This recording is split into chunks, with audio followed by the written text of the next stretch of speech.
Hello, আসসালামু আলাইকুম। শখের খামার ফরিদপুর ইউটিউব চ্যানেল থেকে ছোট্ট একটা শর্ট ভিডিও নিয়ে চলে আসলাম। তো আজকে হচ্ছে আমার ব্রয়লার মুরগির বয়স 25 দিন। তো 25তম দিনের আপডেট আপনাদের সাথে শেয়ার করব।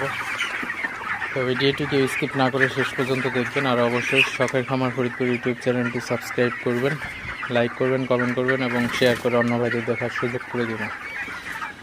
তো আজকে আপনারা দেখতে পাচ্ছেন 25 দিন বয়সে ব্রয়লার মুরগি আসলে মাশাআল্লাহ ভালোই আছে। 4-5 দিন ওয়েদার খারাপ যাওয়ার কারণে মুরগিগুলোর হালকা ঠান্ডা লেগে গেছে। তো সমস্যা নাই, তো এই বয়সে আসলে মুরগিগুলোর ঠান্ডা মোটামুটি লাগেই।